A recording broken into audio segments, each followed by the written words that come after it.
Film crew weirdos. The film has wrapped and crew A needs to say. Everyone's late, no one chased by Dave. Crazy at sea, 3 months for 3 films. Swim like a shrimp, we made it turn gray. Film crew weirdos.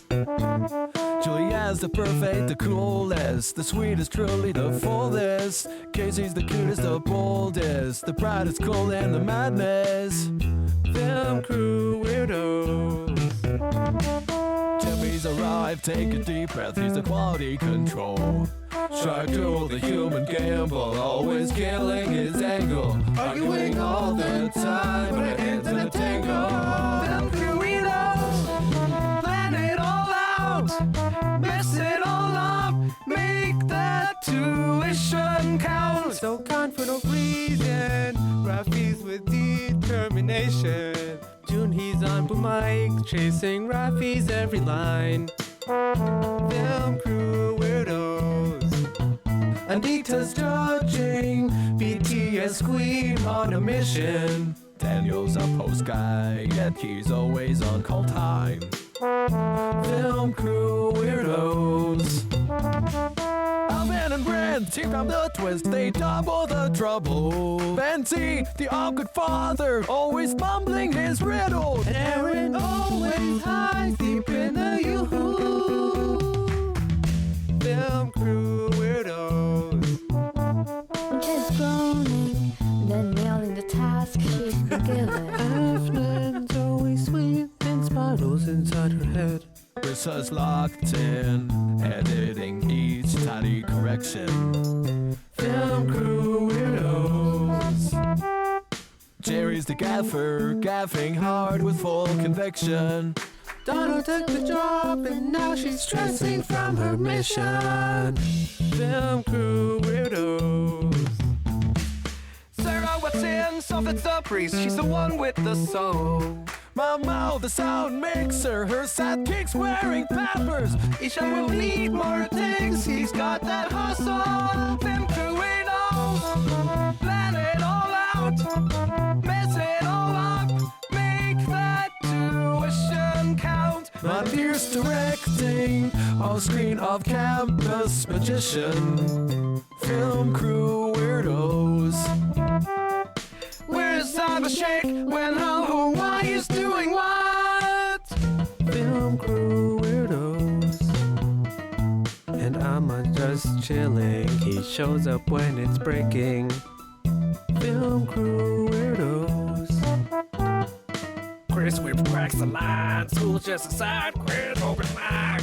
Nathan, hello sir, he's there and always makes me smile. Kieran's here shooting spots while he brings around weirdos. Plan it all out, mess it all up, make that tuition count. We trust Oluwatu for me, the editor. No words but cuts just right. Film crew weirdos. He's done acting cool while we're just wondering why. And Chow, she's the first AD. Read the call sheet or she'll start a fight. Film crew weirdos. Plan it all out. Mess it all up. Make that tuition count. Film crew wheels, yeah, we're broke as hell, yeah. We'll make that tuition count. Somehow, somehow, somehow. Film crew weirdos. La la la la la la la. Film crew weirdos.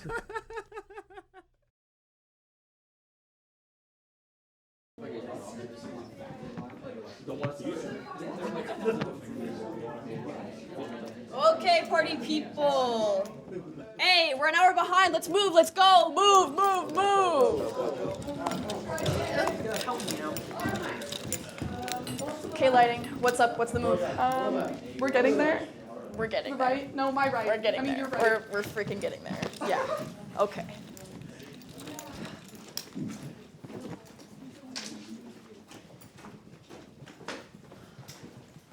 Grips. Hey, wake up. Let's go. Let's go. People are relying on you. Malik, please give me some good news. Is it focused? Is it caliber? Oh man.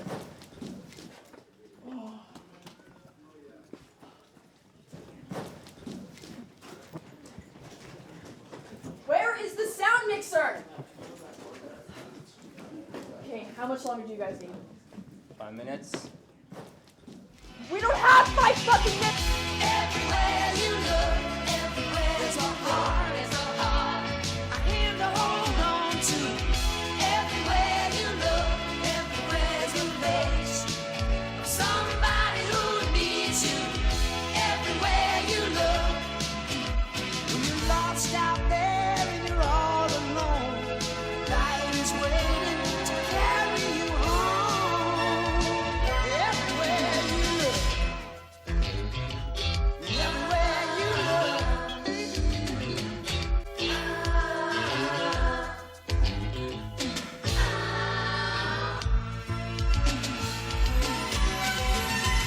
whatever happened to predictability?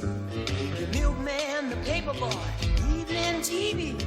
Did I get delivered here? Somebody tell me, please. This whole world's confusing me. Clouds as mean as you've ever seen. Ain't a bird who knows you're true. Then a little voice inside you whispered, "Kid, don't sell your dreams so soon." Everywhere you look, everywhere's a heart, a hand to hold on to. Everywhere you look, everywhere's a face of somebody who needs you. Everywhere you look.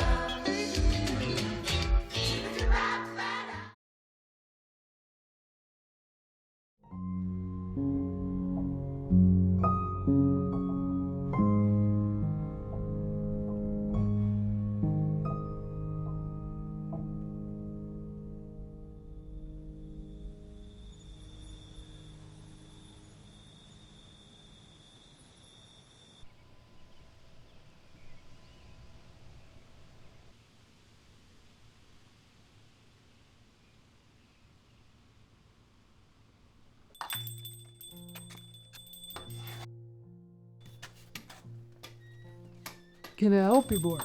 Oh, hello. My name's Ayan. I came here to get this fixed. I think it's broken? Yeah. Let's see.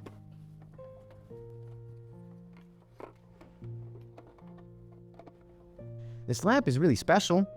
My grandma gave it to me. It looks like the North Star.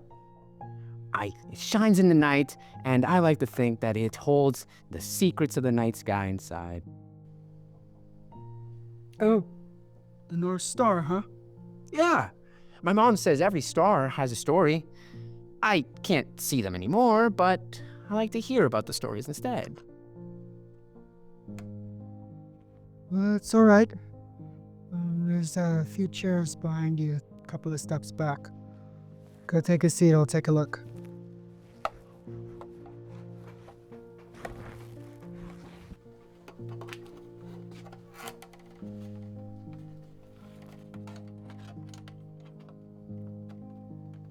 They say a bright shooting star flew by last night. Did you see it? A shooting star? I'm not sure. Everyone says if you believe hard enough, miracles happen. Do you think it passed by? You know what? I think I saw something. You did?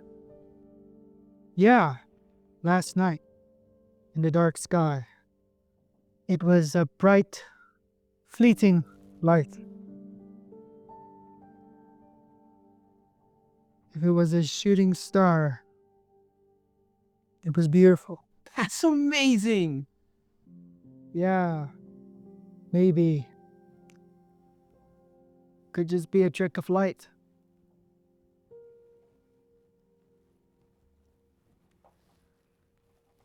So, you really like stars, kid? Love them. Every night, ever since I was a kid, I would lie back and imagine flying through the stars. Studied them once. Used to be an astronomer. Really? Wow! That was a long time ago. Why did you stop? Not into stars anymore. But you still like them, don't you? They're still there, you know? Maybe I just needed a little break, kid.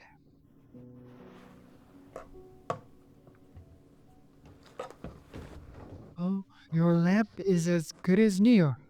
This needed a new bulb and a little wiring here.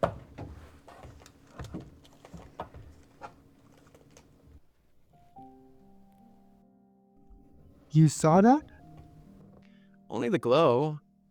It's like my eyes remember what brightness feels like. Oh, I thought everyone does. It's easier that way.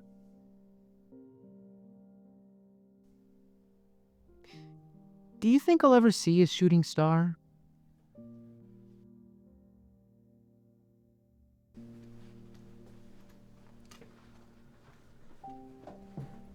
If you do, I'll make sure to watch it with you.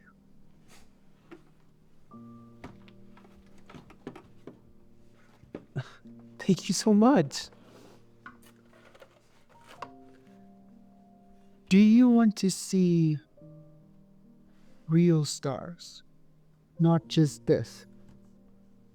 I'd love to.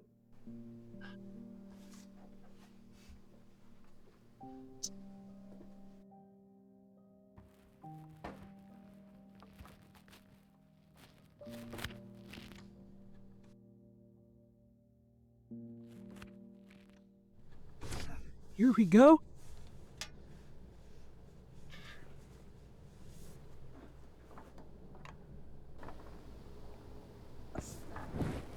Look through this.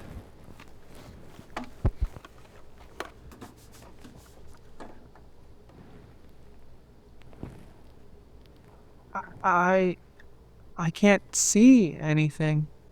It's okay. Let me show you.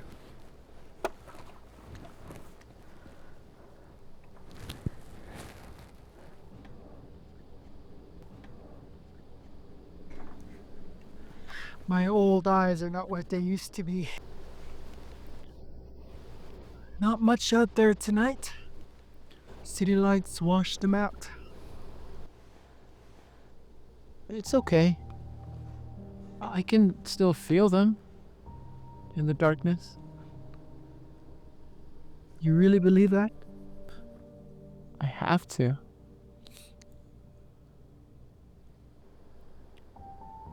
Look! Shooting star. Yes, we saw that.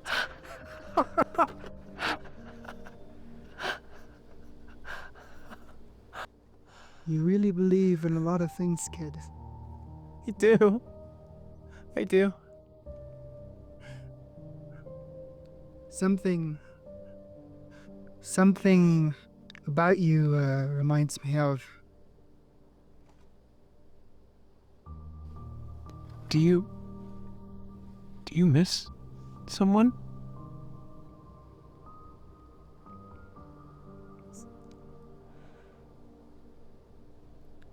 I had a daughter.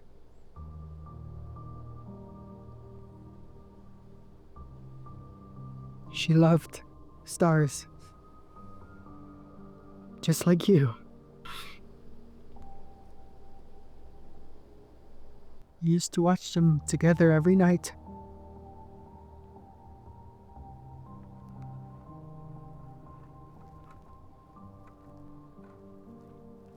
She's not here with us anymore. She's with the stars now.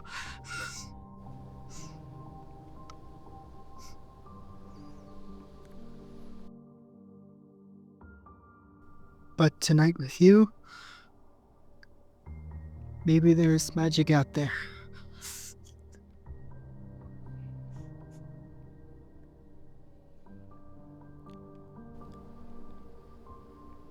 Take care that lamp, okay? It's very special. I will. Thank you. Truly. Good night, kid.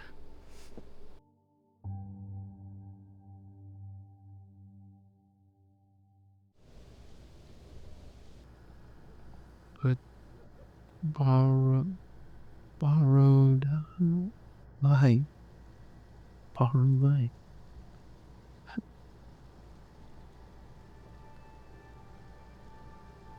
Thank you.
Hi, I'm Christopher Rembrandt, and I'm a singer-songwriter, producer, engineer in Calgary. Skiing used to be my whole life. My whole mission in the world was that I was going to win a gold medal in the Olympics, and it was everything. It was everything, and I used to train 5 days a week. I would be missing school all the time, and it was everything. Until I was in a training run at Fortress Mountain, which no longer exists. But I went off a course, and my goggles broke and fogged up, and I went off a cliff and I hit a tree in midair and broke my pelvis in 4 places, like completely separated. Like I was total mess. And when they took me into the hospital, they said that when it first happened, they said that I wasn't going to make it, so to tell my family to come say goodbye to me. It was very, very difficult, like especially the second time. I mean, to have a major life-altering accident once in your life, but then for it to happen twice, and especially when I was being so responsible, like I, wasn't flying down the mountain. I was just that sheet of ice threw me into that tree. But yeah, I mean, it was always scary whether I'd be able to do the music or not again, or how I would make it through that and where I would go from here. Sometimes losing everything is the only way to find your true voice.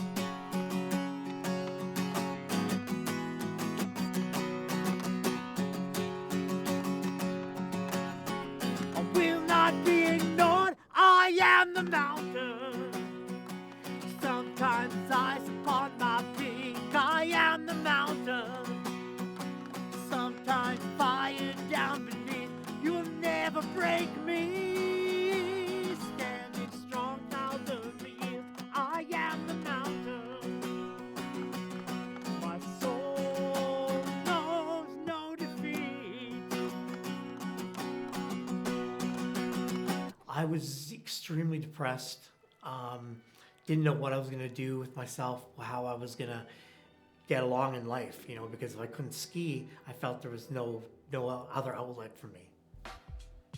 I didn't know what to do with my life. My friend said, come out to Okotoks to see us play my band practice. So I went out there and then I get there and he hands me a microphone. I'm like, what do you want me to do with this? And he's like, you sounded great singing Bon Jovi in the car the other day, and we need a singer. And I was like, no, like that's just ridiculous. I had no inkling, no feeling of any ability or anything. And so after about an hour and a half, I finally broke down and said, okay, I'm gonna sing something. And I did, and they planned to really, really like it and wanted me to be their singer. So that was my first band, Wildfire, F-Y-R-E. My skies are blue, my heart beats fast to dream of you. Come on, everybody. I got taken to India by a nonprofit organization, and we were going to all these like hospitals and orphanages and kids with polio. I was in awe. I couldn't. It was the first time that I just seen such a transformation because of music. And on the way back to the hotel, I cried the whole way back. I kept it together in front of the kids, but when I got into the truck, I just cried, and I just said, God, if you support me in my music and recording my first album, I'll do this kind of work. I'll go out and, and I've been so fortunate. I got to go through the Philippines 7 times actually, and India, Nepal, Peru, Kenya, Costa Rica, Australia, Canada, and the United States. Pictures that were taken when I was overseas, and this is actually my very favorite one. This is from Kenya, just outside Nairobi, and this is about 1/10 of the people that were there that are just in the picture. So if I have one photo that will be there when I have my funeral, this will be it. I can only use one photo.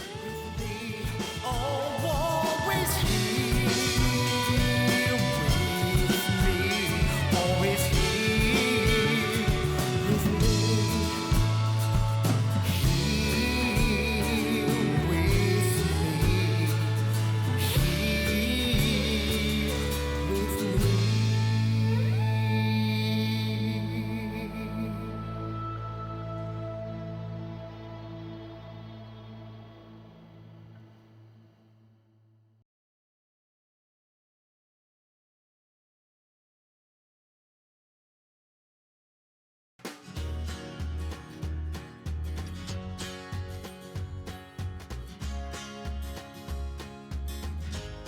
Honey, come here.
My name is James Unglis, and I have 3 children.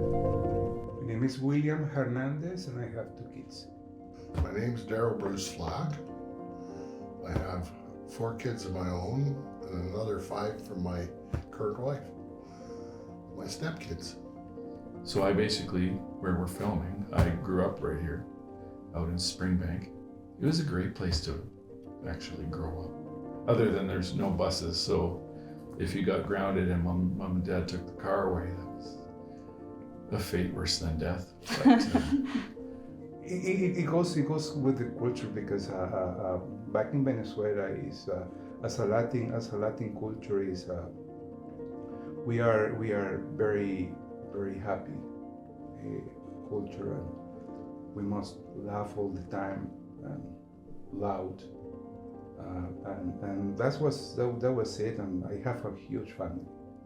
My younger childhood self, I was a very inquisitive, you might say.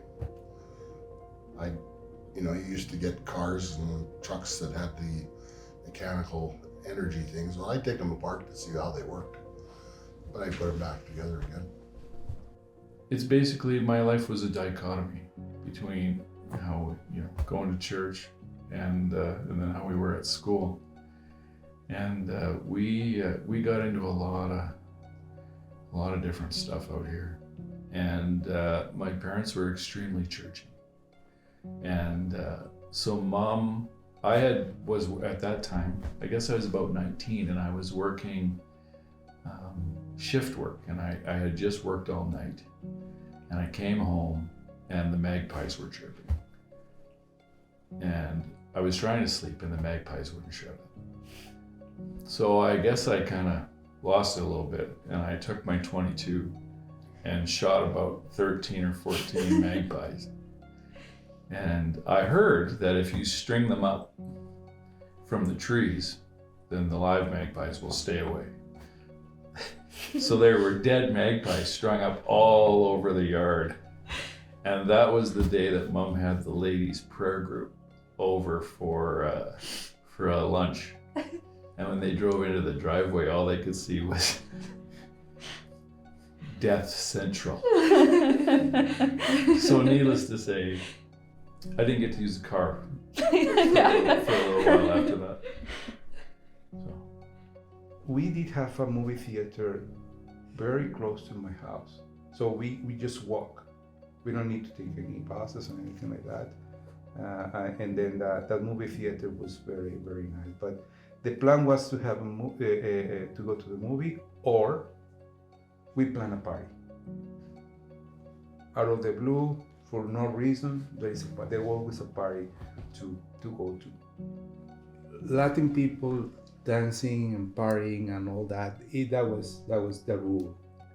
Not necessarily for drink, it's just to have fun and laugh, and the other thing is because in Caracas we have a couple of venues where all the dance salsa orchestras were there to do performing, and then we always have plans to, let's save money to go to West to go and see this concert or whatever it may be, and then you can tell 17,000 people drink. I mean, it was a party animal, yeah, but the party animal has other ingredients there that I wasn't much on the drink, but I was more on the dancing and dating. That's normal. It's nothing different than you guys do right now. A major part of my lore, as I understand it, is things that I've done in my life. One of the things that I liked was I became a pilot. That's something I'd always wanted to do. So my last year of university, I started taking flying lessons. He's a lousy flyer. The worst. The worst flyer. I was just finishing my license or whatever, and I took off out of Edmonton to go build up some more time, and I had an engine failure. Landed on 127th Avenue in Edmonton.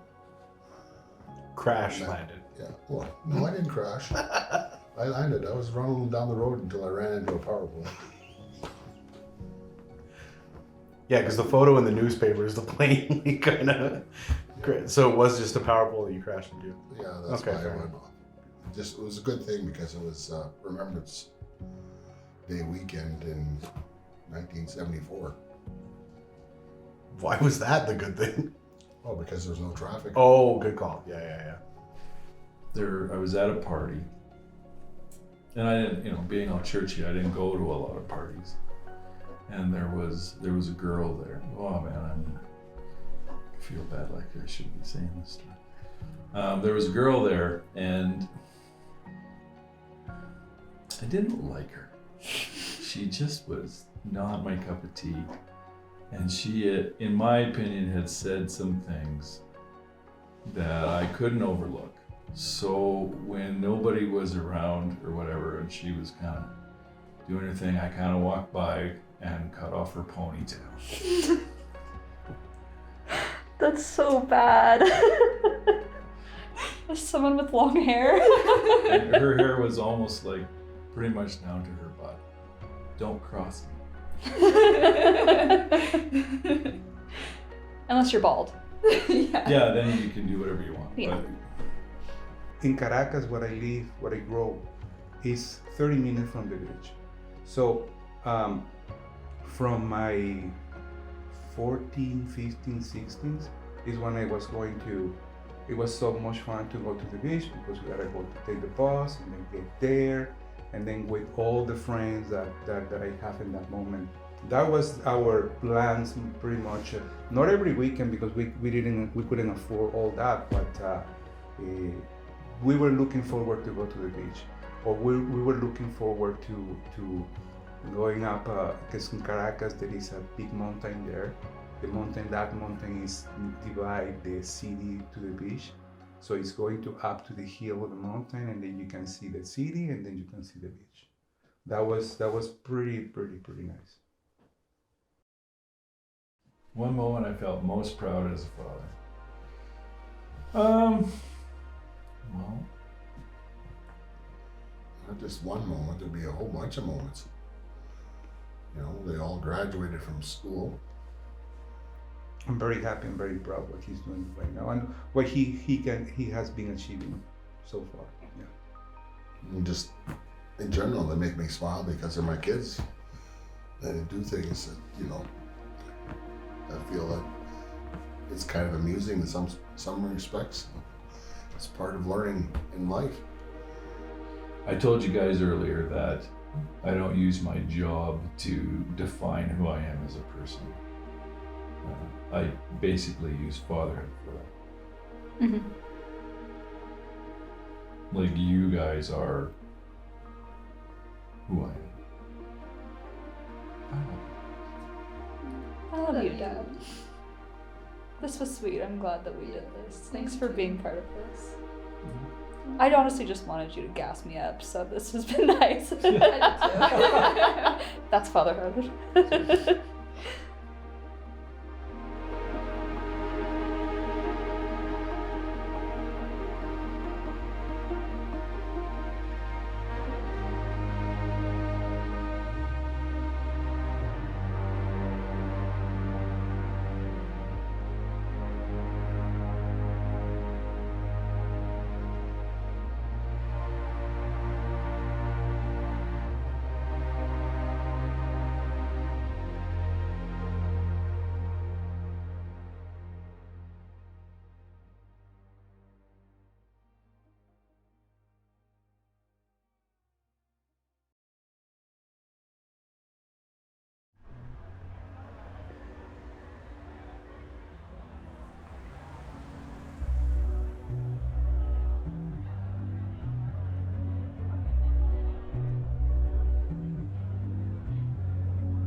That guy again.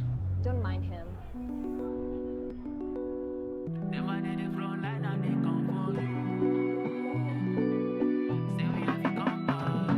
Yeah, bad girl with the wickedest why. Slowly let me get it one time. Me and them they front line. Say if you pull up with your friends, say we have to come by. Cause they say man them wicked. Where I ways together. Say to them man them finish. Make me one day leave this place together. Say got a man why he leave you alone. Watching all night and you been on your phone. See the way you ain't got me in my dome. She know I'm ever send but she in my cologne. Would you follow me home? Bad girl with the wickedest why. Yeah, slowly let me get it one time. Me and them they the front line. Say if you pull up with your friends, say we have to come by. Them say she know because she got her body the sweeter. Gotta go wine like she coming out the freezer. Anything my lady say she wants, say I go give her. My baby so fine, she my sweet Mona Lisa like that. Bad girl with the wickedest. See the way she wipe on the internet. Her body light up cause she filament. And I did so good cause I intellectual. Bad girl with the wickedest one. Yeah, yeah. Slowly let me get it one time. Me and them they the front line. Say if you pull up with your friends, say we have to come back. Yeah, baby, just come my road. Say na me you want follow go now. Make you they call my phone. Me I no fit to let you go now. Baby, just come my road. Me I no fit to let you go now. Make you they call my phone. Me I no fit to let you go now. Yeah, and I love the things you do to me. Make you whine for me now. Yeah. I've been calling you all night. Where have you been? And you're with him? Yeah, say baby, wine for me. I love the things you do to me, so make you wine for me now. Her body light up cause she feel a man. Yeah, bad girl with the wickedest spine, oh. Yeah, bad girl with the wickedest.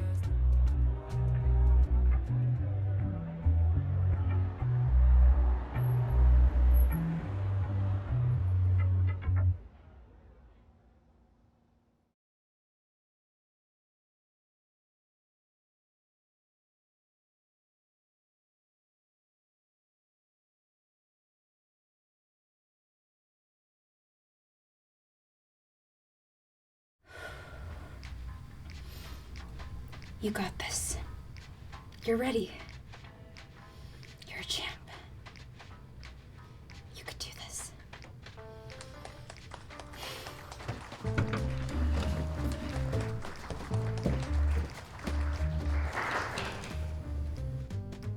Great.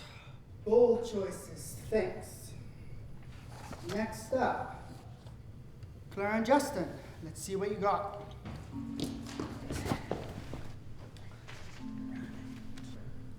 Whenever you're ready. Okay, what's this? Romantic? Thriller? What are we feeling? Try pretending the stakes matter, just for fun. Just for fun. Gotcha.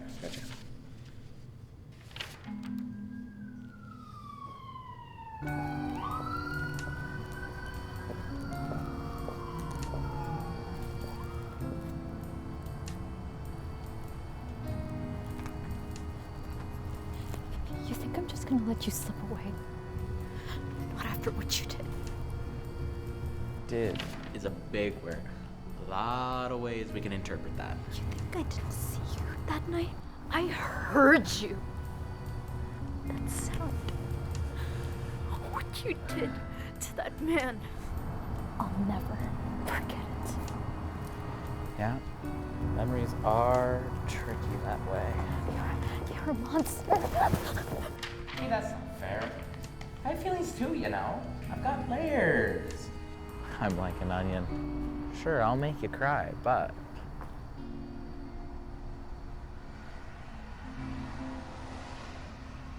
So are we really gonna have to bring out the knives and... Whoa. Who wrote this? This is dark. Yeah. Hey, that's not fair. I have feelings, you know? I'm supposed to do what? No way. Okay, who picked this scene, guys? Justin, a line.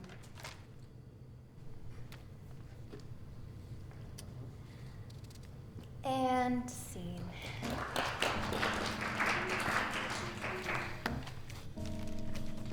That was something. Claire. Phenomenal. Dead serious. Fully committed. Justin. Flip 2 pages. Give me the same energy. Okay. So I took the knife and pressed it into his throat. Okay. All right. I mean, I saw it was getting kind of dark, but I figured it was like satire, something like some sort of inside joke. An inside joke. That's your read. Well, yeah.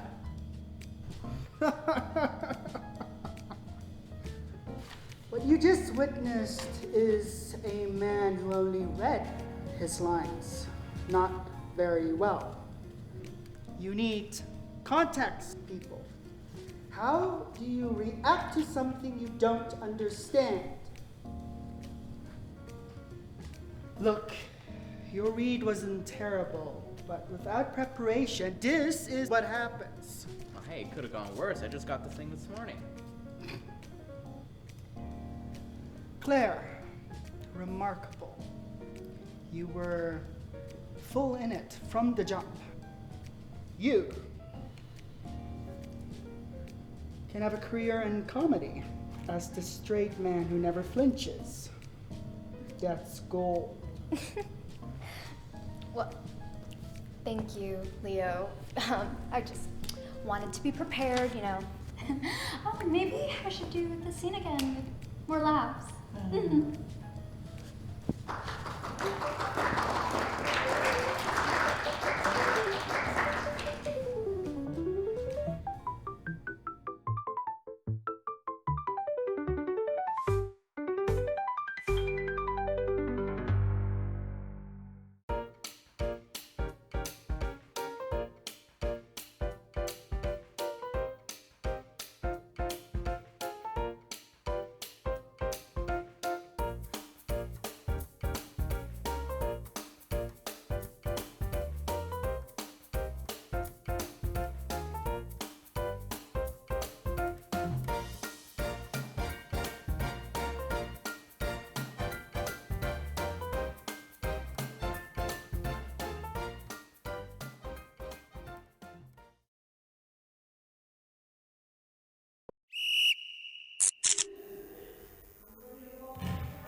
My proudest moment as a coach is always the long-term growth and development of the athlete from the start to the beginning of the season. One athlete that I coached a few years ago, at the start of the season, she was very timid, very shy. She had all the skills and the talent. She really belonged on the team. It took her a little while to come out of her shell, but through a lot of positive encouragement, a lot of support from her teammates and her coaches, really helped her to develop, come out of her shell, and compete at a very high level, to the point where she became a leader towards the end of the season, because all the other girls saw her development, were encouraged by it, worked harder themselves, competed harder. It all just led to a great season in the end. My proudest moment is having one of my kids keep returning to me as a coach. So there's different locations that you can go to, and that you usually go to the location that's closest to where you live, and he actually drives out like really far out of where he lives to come and be coached by me. So that's really something I'm proud of. We had a team. It was a little bit of I won't say misfits or anything like that, but they were definitely different, and we were definitely playing at a level a lot higher than maybe we should have. And what stood out to me the most is I had two players that I had been coaching since Bantam, so that's like basically, grade 7, 8, 9. They're going to put in maximum effort and they're just not going to quit. But I was really, really proud as a coach to watch these two guys fight and work as hard as they did. And it really, like I said, it was really fulfilling as a coach to watch, and really made me proud of coaching these two guys and the things they accomplished, and really made me feel like, maybe I did my job as a coach that one time. There's so many kids that quit sports when they get a little bit older, and for our program, they're really young. They start at 1 and they stay with us till they're 9. Yeah, so I think it's just about being engaging and making it fun and not making it super, super like competitive to the point that they're not enjoying themselves. Coach can only say and do so much. I can set up, as many drills as I want. But I think one of the biggest things as a coach is just keeping them accountable, but at the same time, making it enjoyable for them. Our job as coaches was just to keep the kids focused and to keep them growing. What I did to help her along was just to create that positive, encouraging environment, to let her know that mistakes are okay. We're only human. The important thing is how we respond from them and what we can learn from them. Rewarding them when they do and showing them that the work you're putting in is worth it and you are doing the right things, and that I'm not just a bunch of hot air, just talking for the sake of talking, telling people stuff, right? We were very lucky because the girls were very supportive of each other. So any adversity that we had faced, they worked together first. And the coaches, as coaches, we just guided them along. We had a very challenging season, but we did manage to have some success on the ice. But our biggest success was definitely the growth of those kids and those athletes from the start to the beginning of the season. I think that makes a big deal, making them accountable, but making them still love the sport just as much as you do. I mean, all as coaches, a lot of us volunteer coaches do all this for free. Don't get much from it, so yeah. That's the great part about coaching, is the relationships that you have with the kids. Absolutely helped me to enjoy coaching more and to really appreciate the game and the athlete.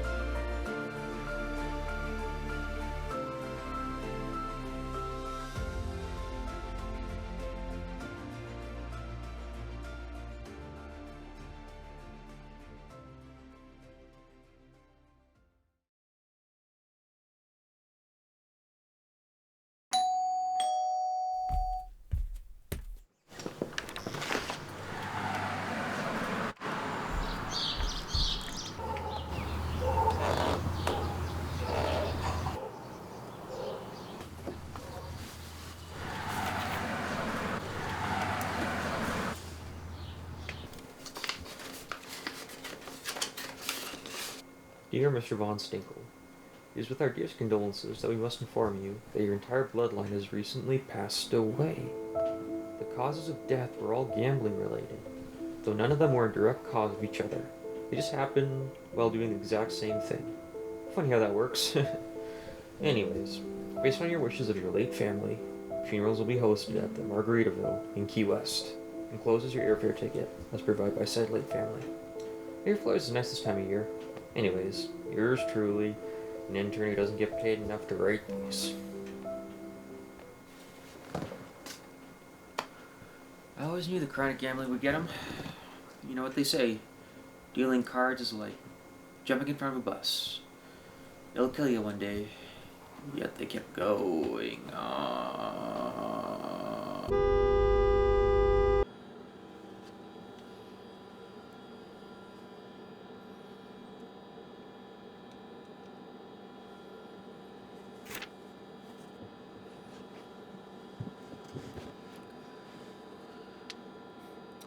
Maybe all the Florida retirees are high on their heart medication to catch a flight.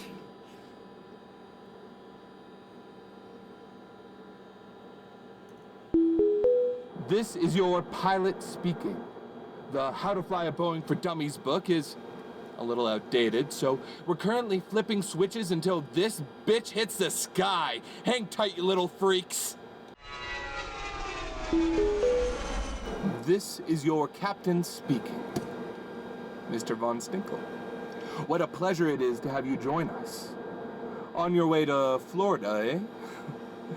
Nuh-uh, I don't think so. Welcome to a game of stakes on a plane. Or as we call it, stakes on a plane! This tin can is on its way to destination Big Boom, and you'll be the prize villain unless you can gamble your way through the plane to save yourself. But you hate gambling, don't you, little stinkle?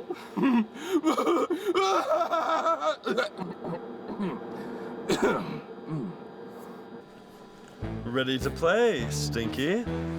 Stinkle. It's Von Stinkle. Sure thing, Stinky. Fine. Excellent. To the table. Take a seat, Stinker. This be game one. Familiar with blackjack, are ya? Well, sure. To 21. All face cards 10, aces 11, or 1, depending on your fancy. Place your bets. You have 3 chips. Run out, and you'll be filet mignon a la plain. Them's the rules, kid. Simple game. Some blackjack isn't gonna scare me. A bet has been placed. Now, to deal.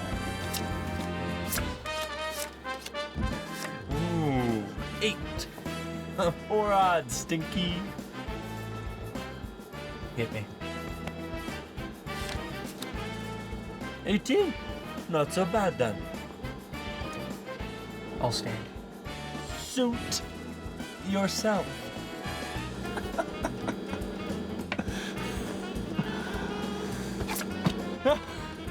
Funny. It appears you've lost the first round. It's not over until the fat lady sings. She's running out of breath, getting up from her chair. Next round of bets. Better luck this time.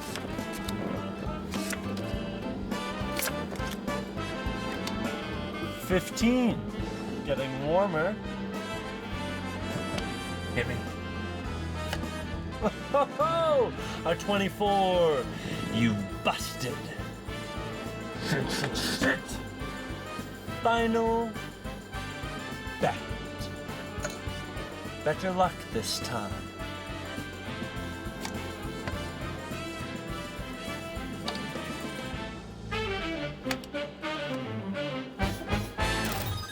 Blackjack! Congrats, kid. Seems you pulled the rabbit out of your hat. Wowie. If I was a betting man, I'd almost say it was worth the rush. You're on your way to becoming the next family tragedy. You want to keep these. Bet you wish they were real chips, eh? Stinky wants a snack. Von Stinkle, for the last time. It's not over yet, Stinkle. It's time for game 2. Care for a little game of poker? As if you had a choice.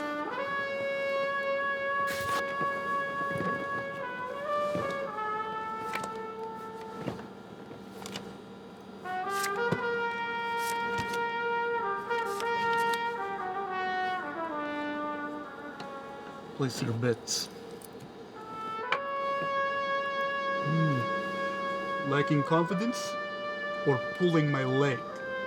Got the best hand you'll ever see. Cards ain't half bad either. Beginner's luck, I think they call it.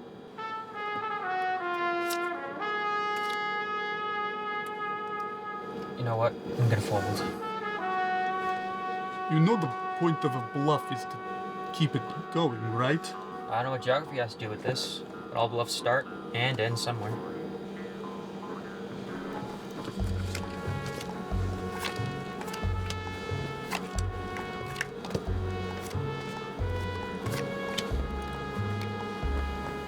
Place your bets once more. Must have a good hand. Or maybe you're just learning the bluff. Round 2 of betting. Put them up or flop. Your choice. All in. Oh, big gamble. I like the guts so. As if you had a choice either way.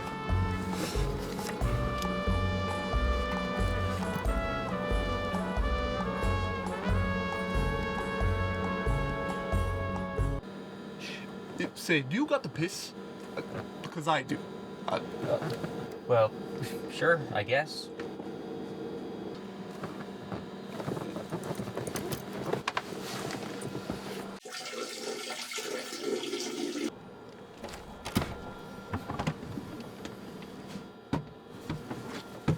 Holy shit! I want to suck your blood. Vampire! Oh, thank God somebody left this conveniently placed steak here.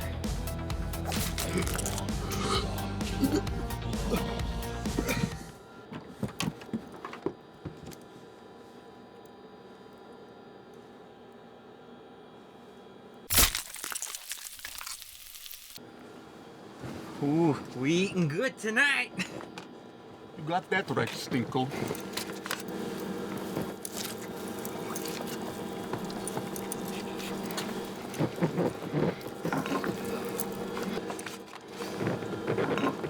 Oh shit, the final card.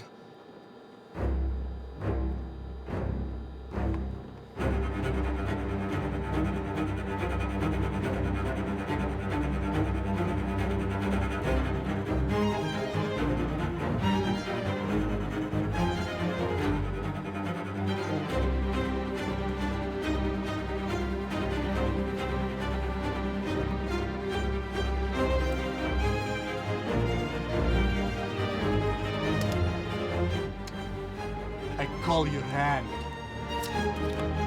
Well, well. Congrats, kiddo.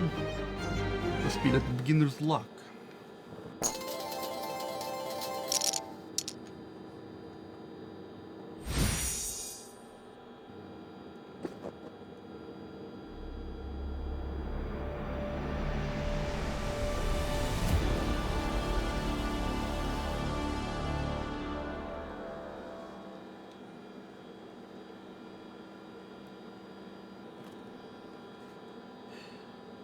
Game of complete chance? How the hell am I supposed to guess this one? Buddy, it is I, the ghost of gamblers, future, past, and present. I command thee and thee alone to play the 14 of red.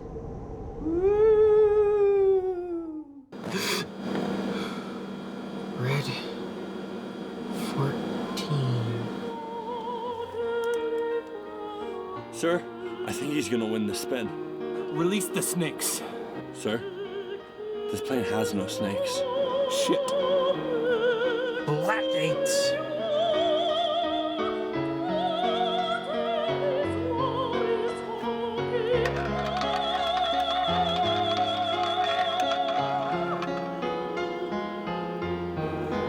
What in the flying fuck? Congrats, Mr. Stinkle. You little freak. Seeing your gambling prowess, the plane is now redirected to safely land in Viva Las Vegas, bitches!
You know, life's all about choices, right? And if you make the wrong ones, well, you just might end up here. Me? Ooh, I make good choices. That's why I always use red apple. Why? Because it's just better.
death is only natural. A mending bridge between this life and the next. Anne's life was not in vain. Rather, she lived for the Lord. That's bullshit. Even when life was hard, she believed He was with her. When others turned away, the Lord did not. And what greater person to speak on Anne's behalf than her dear daughter, Marie?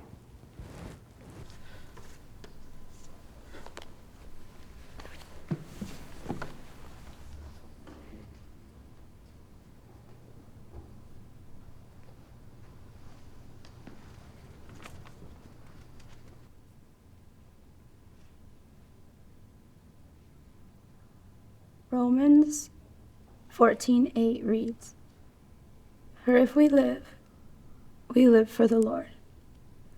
And if we die for the Lord." So,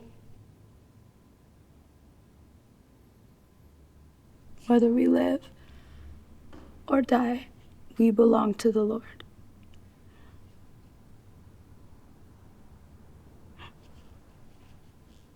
As you all knew, these were the words that my mother lived by.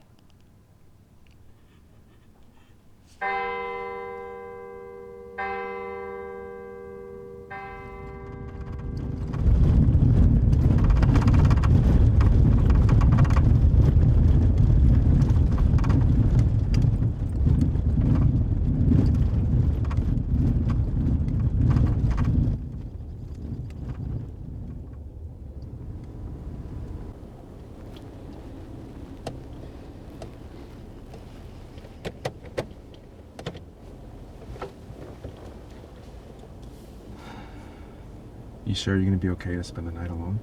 I don't. You don't? No. I mean, I do. I can. You'll be fine.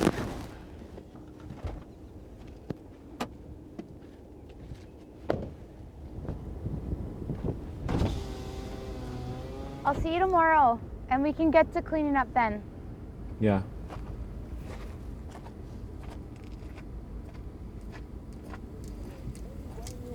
Next week, and you could be a winner. Sale starts Monday for 6 days only at 1920 Bow Trail. I'm glad I've got every extra drive. I reached out witness before embarrassing Udo Dexter because everything turns one of the most rejected anti-witness behavior. So, if you like getting closer, get every extra drive. You might know someone pretty well. But do you really know him? He had a life before he met you. The thing is, you're vulnerable. Trojan condoms helps reduce the risk.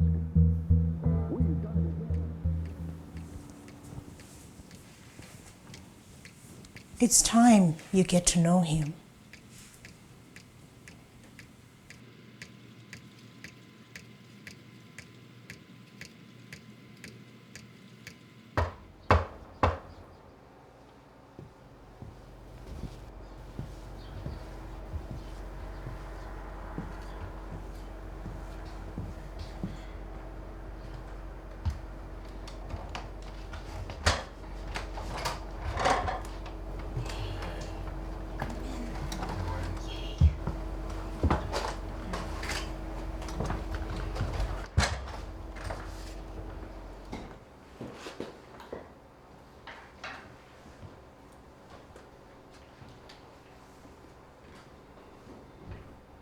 How was your night? I had some really weird dreams about Mom. Oh. You know, that's normal after a funeral.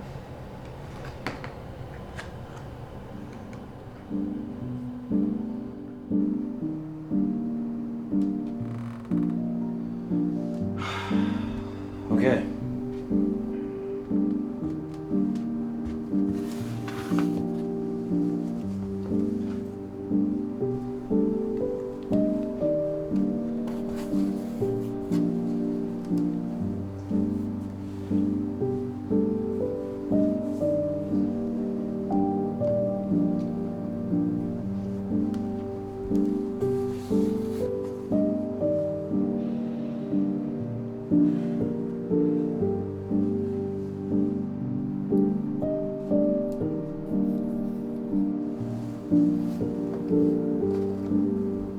wasn't hers.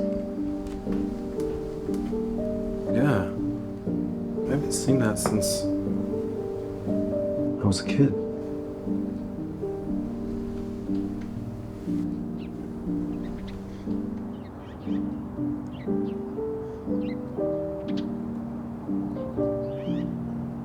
Mom knew this farmer a few doors down, and no, it wasn't romantic or anything like that. You know, her and I would just bring over cinnamon buns every once in a while. You know, it really helped give him company ever since his wife left. This is the one. Good evening, sir. Sir, that's a little formal, Jordan. I'd recognize you anywhere. Why don't you come on in?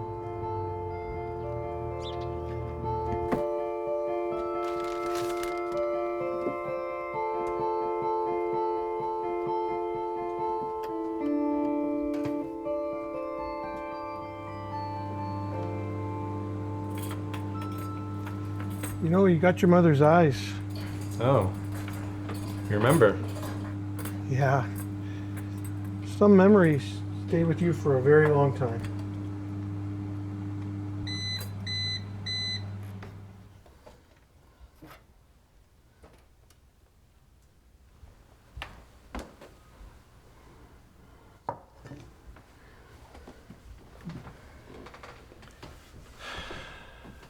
That's my coat.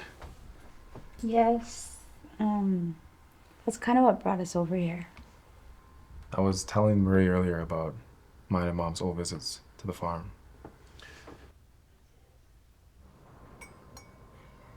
Well,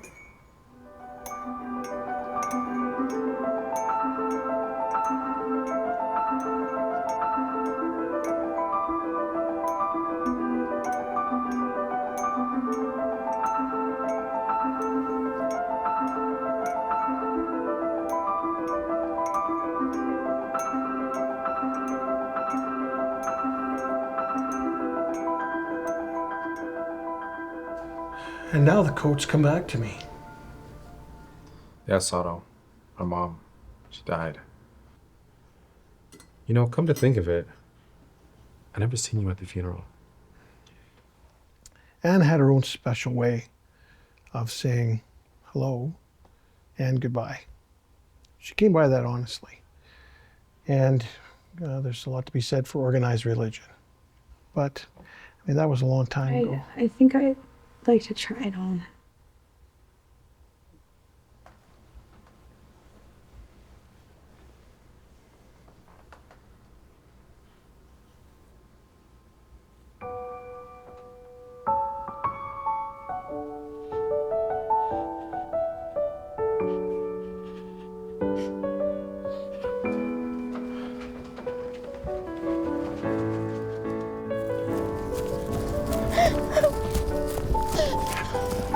Marie! Marie! You knew! I didn't, Marie. I promise. You did! I know you did! That's why Mom stopped going around autos. That's why I never knew him. And Dad! He stopped coming around too. How could you do this to me? Not many people knew. And the wrong ones did. The higher-ups, they banned Mom from the church. How can I let you live with that guilt?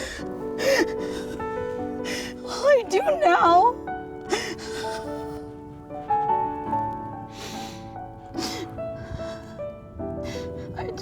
I miss Mom.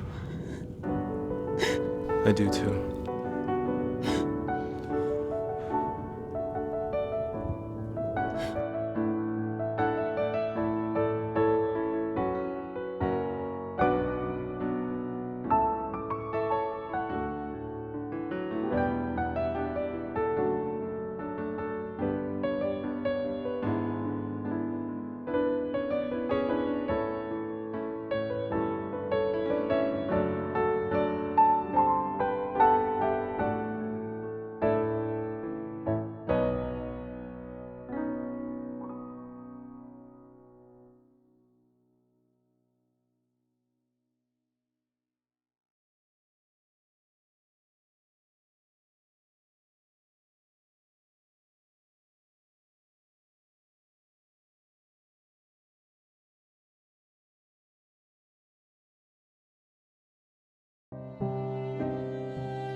Father who art in heaven, hallowed be thy name. Thy kingdom come, thine will be done, on earth as it is in heaven. Give us this day our daily bread, and forgive us our trespasses, as we forgive those who trespass against us. And lead us not to temptation, but deliver us from evil. Thine is thy kingdom, thy power, and thy glory, forever and ever. Amen.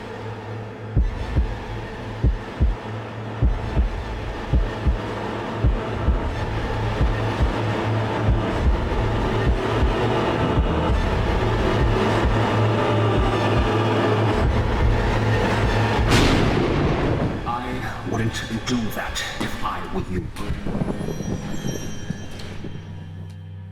Our Father who art in heaven, hallowed be thy name. Thy kingdom come.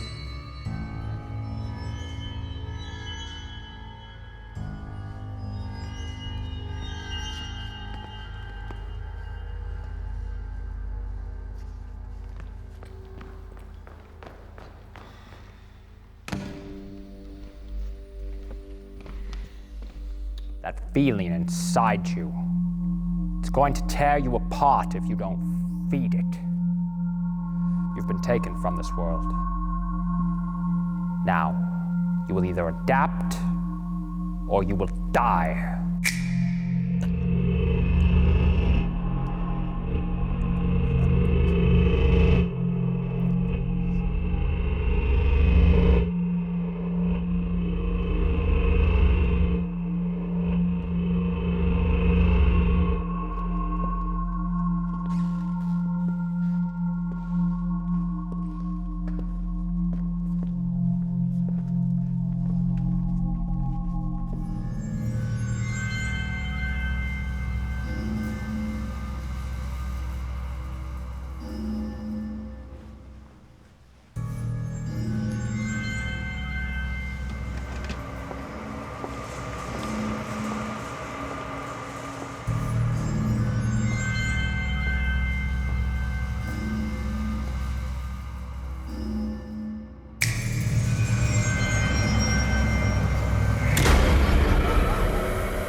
Before you step forward, understand this. The world you knew is gone. Remove the hood.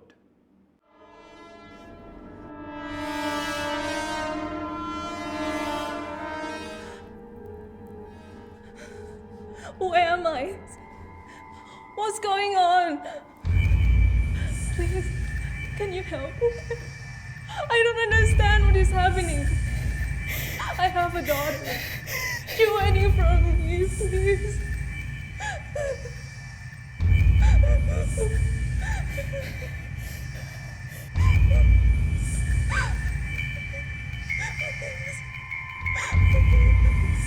It is time.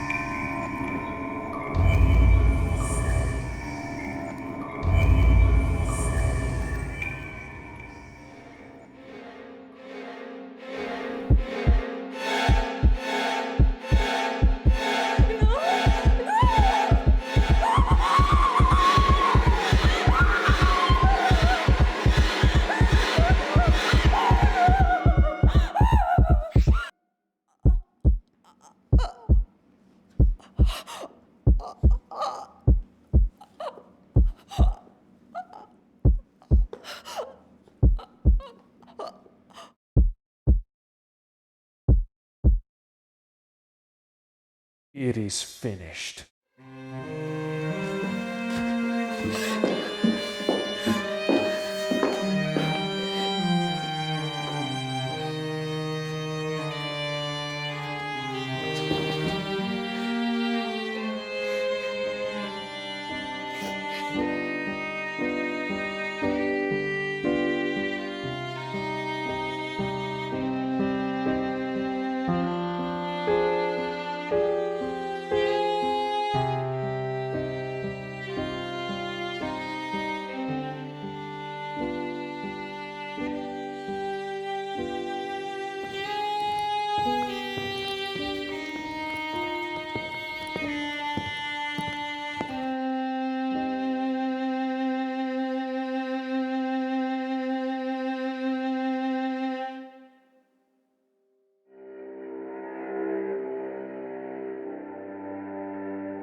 Vamos a hacer reír, vamos a disfrutar. Vamos a hacer lo que más nos gusta, que es bailar el folclore de Colombia. 1, 2, 3. ¡Así es Colombia!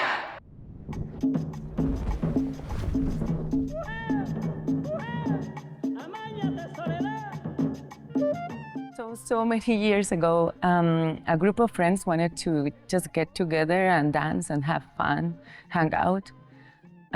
So we started doing that just because we wanted to feel our culture and then enjoy the music and the dances, right? So we knew a little bit of it, and that's how I started, a group of friends. When I started with the group, I did it because I like to dance, right? And then I found that I was really, really good at it and that I wanted to do the choreographies because I was not a choreographer at the beginning. I was a dancer. I started doing my choreographies. And then after that, I was like, oh, this is what I want to do all the time. But I found myself thinking about the dances, the dresses, the rhythms I wanted to teach. And that is a big commitment. Well, probably I can do less dances or less events this year. And then they start calling me and I'm like, I can do it. Yes, we can do it. Yes, I will be showing this to these people that they haven't seen us, like this different part of the world that they haven't seen Colombia's culture. So that's why. Getting the people to understand the commitment and the work that it takes to do a choreography, to do the whole thing, a program. We dance 10 minutes, 15 minutes, and you don't know all the effort, all the job, like all the work that we put in those 15 minutes. So people will say, oh, it's just 10 minutes, 15 minutes. And it's like, no, we dance months for that. We spend like 3 days in one choreography. So that's the difficult part, right? To make them understand and see what it is to be dancing.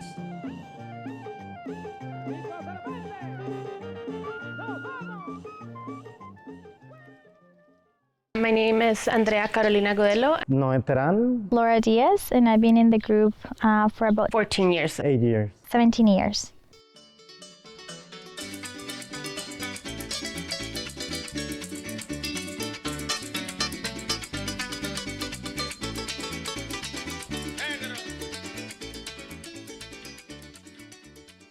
So I love this dance. It is one of my favorites, and it's also a little bit closer to home because my mother's side of the family lives in the Llanos, and so did her parents and my grandparents. So kind of part of me, that side of the country, that from where this specific dance is from. So it makes me really happy. It's one of the more challenging ones, and I always want to make my family extra proud when I dance this one.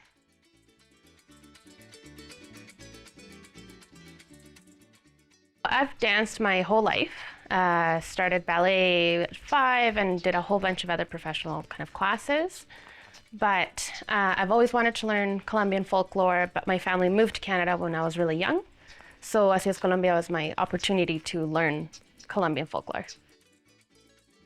I've been able to keep my language. I speak Spanish at home with my family. I do have a couple of relatives here. And I'm able to keep my kind of culture through Spanish and food with family and friends, but being able to share and learn and showcase Colombian culture through dance is just a whole other experience, since dance has always been a great big part of me. And it's just been, I've met a lot of wonderful people in the group as well. So.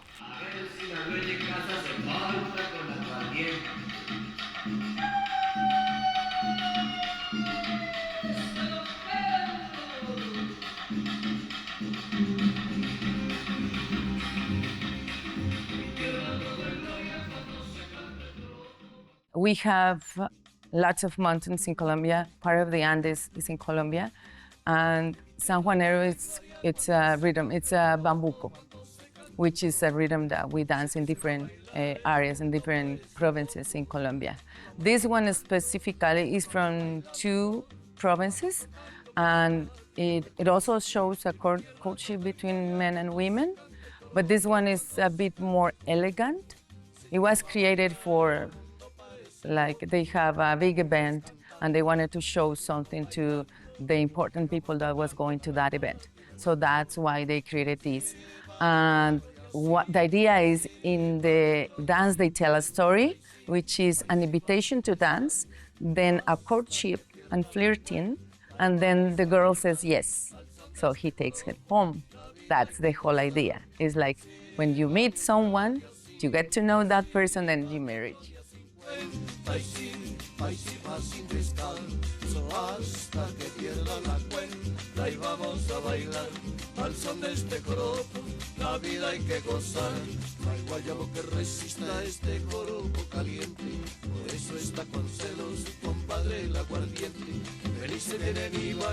In the beginning, it was the way that I was trying to learn the dances, because like I had no experience. So I think in the beginning it was really hard for me because I didn't know anything. So I had to learn everything, probably the steps for every single dance, because it's totally different. So I think that's the most difficult part about dancing.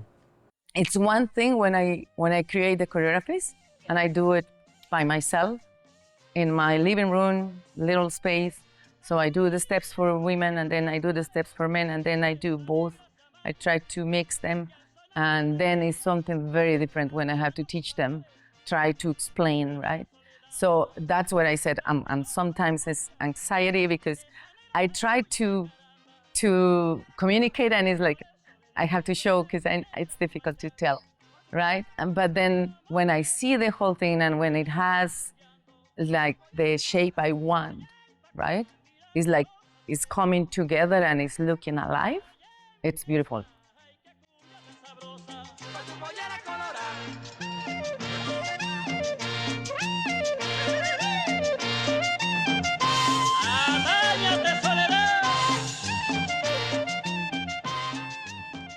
Cumbia is kind of what we're known for. Like if you think about Colombia, you go in the sense of culture or dancing, you think about cumbia.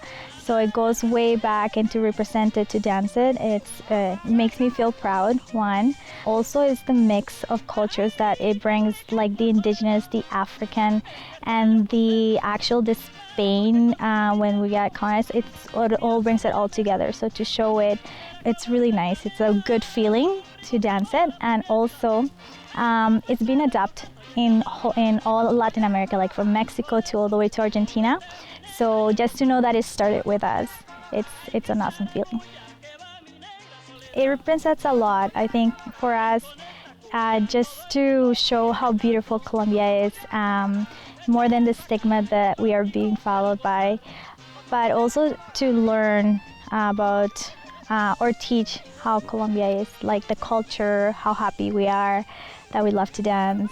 Para mí, así es Colombia, es familia. It's everything. It's just to getting together, like we get together every Friday for practices and sharing with friends, Colombians, or even with other cultures, because not all of us are Colombian. So it brings that kind of home part to me. The other part is I get to teach my children because they come with me to practices. So to teach them how beautiful my country is, what type of dances I do, and just to kind of show everyone, also just getting together and just laugh, and it brings that part of Colombia to me here because it's very different here. So that exactly that feeling. You need to feel connected. So if you look for organizations or groups that promote something from your country, dance, art, any type of art, I would say just go there, enjoy, and then join them and try to put your time and your best on it, because you will feel better. We all have to work, but then we all have to live. We have only one life.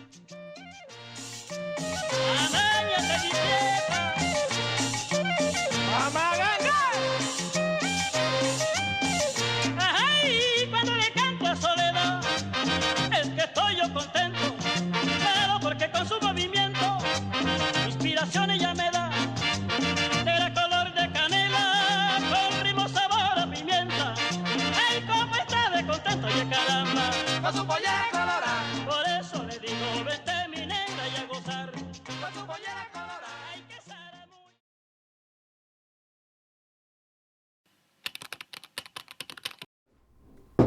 Knock, knock. What are you up there? Just got this new beau, right? Named her my lovely lady Belle. My wife don't really got what I asked for. You know, I heard this thing about how cardio is overrated. Bro, why run when you can walk? Stop, I've had enough. You do you, I guess. That's old school. Try this.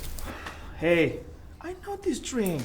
Doesn't have much calories. Unleash the energy vampires, no matter the drain.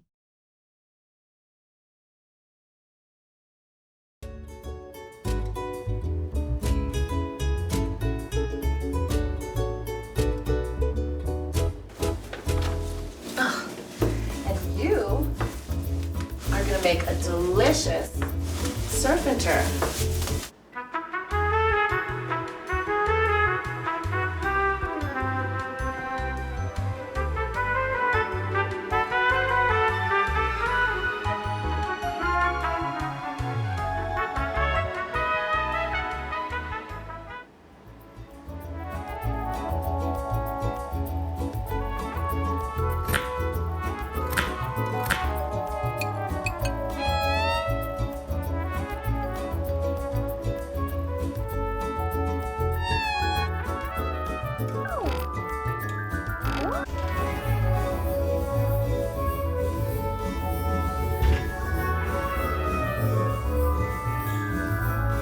Baby, can you get me a beer? Hi, sweetheart. Just a second.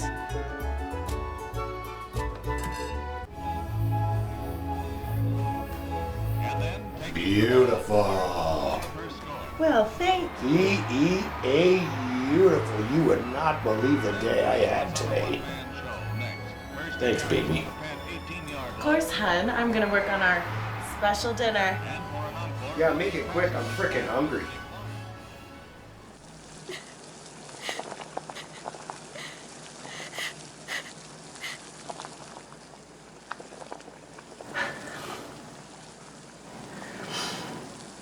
Oh, and here I thought I was alone. And now I have to cook you. But you're so cute, how could I? You could let me go. Oh! Babe, keep it down. I'm trying to watch the game in here. Okay, fine. Cook me then. It'd be an honor to be cooked by someone as pretty as you. You're talking. You're talking too, sweetheart. I'm supposed to be talking. You're not. Am I dreaming? Oh, wake up, Daisy. Wake up, damn it. As much as I'd love to pinch you might feel some discomfort. So I guess I'm crazy then. I don't think you're crazy, but with a husband like that, I get it. Ooh, Rob? Rob is great. He's just not good at the touchy-feely part of the relationship. But he loves me and I love him. Okay. What? I said okay. It just feels like you disagree. If you love him, you love him. But it feels like you're swimming against the current on this one. Rob is great, and regardless, sickness and health, right? If I was your husband, I wouldn't have forgotten our anniversary. How did you know it was our anniversary? It's literally the biggest thing on your calendar. It doesn't matter, and regardless, Rob didn't forget. Oh yeah? Date with me says he does. The only date you have is with this broiler pot. Going to the 5-yard line, and then taking the ball over for Rob, the first score. what day is it? Thursday? No. What special day? The special day when the Chiefs lose? Rob, it's our anniversary.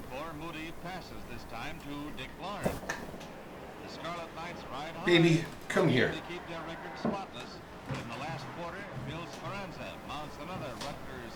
Rob, it's okay. Hey, why don't you bring dinner in here and we can watch the game together? You want to watch the game for our anniversary? Baby, I'll be honest with you. I had a really long day. All I want to do is watch the game and have my wife make me dinner. Is that too much to ask?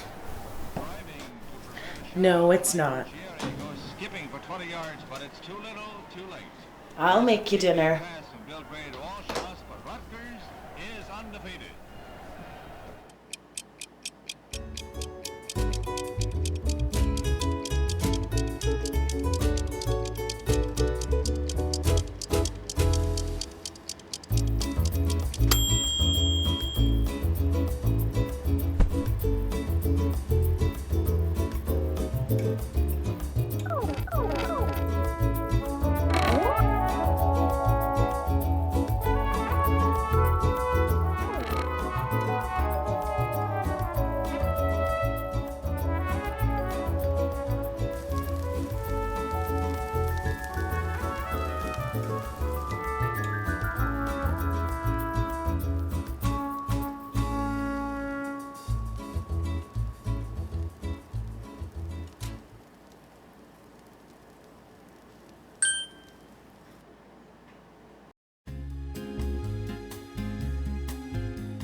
When I'm skateboarding, my mind just goes into skateboard mode. It doesn't think about anything else in the world, and I'm not worrying about anything. Whenever I'm like stressed out, I go skateboard and it feels like I can release all that energy. I kind of just like feel like the air, like the wind. The thrill of it, but also it feels just freeing. I just get to be a kid again. I just look at skateboarding as a symbol of like creativity and freedom in this world that I feel like can be applied to like a lot of our lives. Or camera A. Oh. This is skating Soundwaves, scene 6, Matt. What got me interested in skateboarding was just like finding my dad's old skateboard in like our basement one year and standing up and making it past that like bump at the end of the driveway for the first time. You know, skateboarding has this reputation of being high flying, dangerous, but it doesn't have to be massive or scary or like intimidating or even impressive. I've built skateboarding into my body in a way that there's like scar tissue happening in places. To me, that's art, like building something into your body. Same the ways that you play the guitar, you build the guitar riff into your hand as you play it. So I like the challenge that skateboarding brings. And when you surpass the challenge, when you rise above, you get that freedom, you get that motion, you get that air moving through your hair when you had it. When I had it.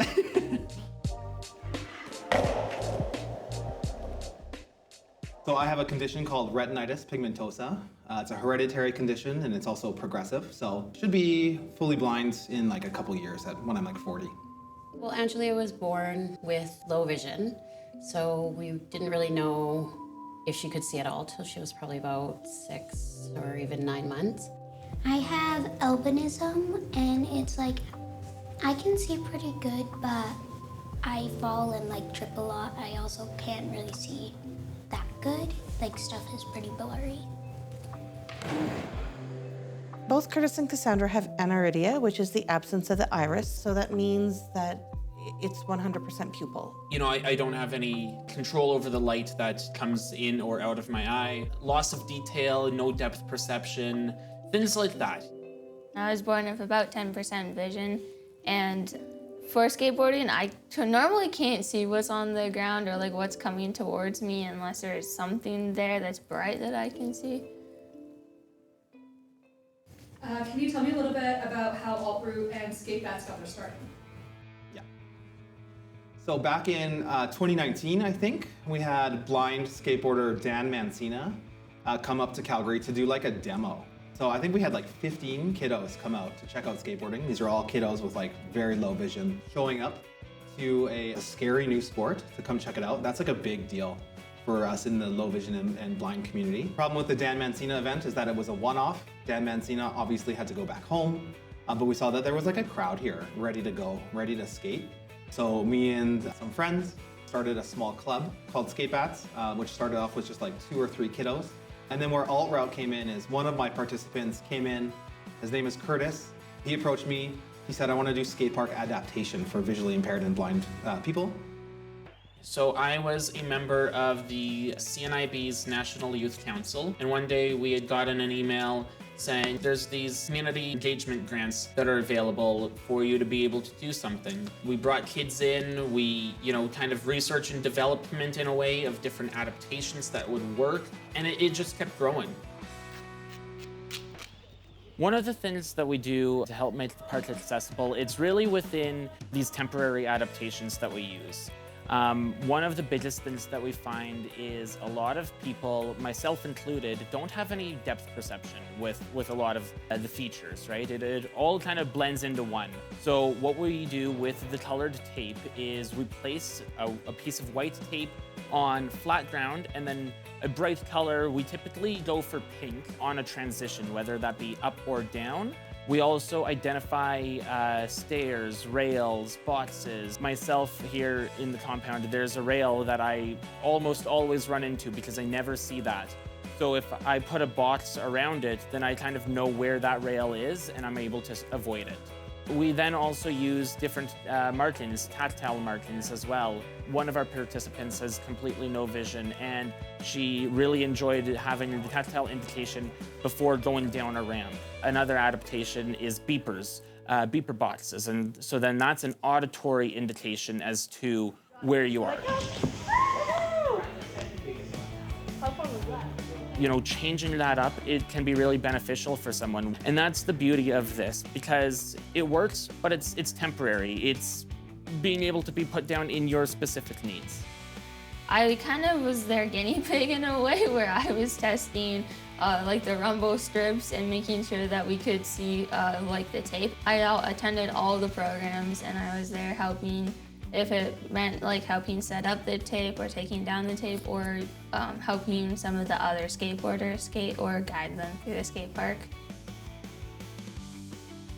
What was your experience like working at the compound and working with skate bats? It was very humbling, like just seeing all those skaters who are visually impaired and trying to take on such a scary sport even without the impaired vision. And I don't know, it's just like seeing people overcome fear in such a different way that I'm used to. I was coaching this one kid named Nikita.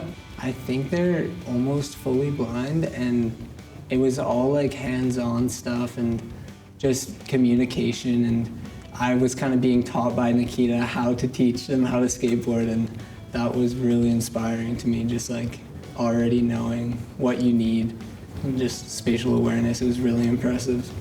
Overall, I would say it was just super cool and inspiring to see these kids really struggle and improve and progress and get better at what they're doing. Just like that. And remember, stay stacked, going only too far forward or back. Okay, ready? Yeah. Perfect. We're just gonna start small and go a little bit. Nice. How'd that feel? Good.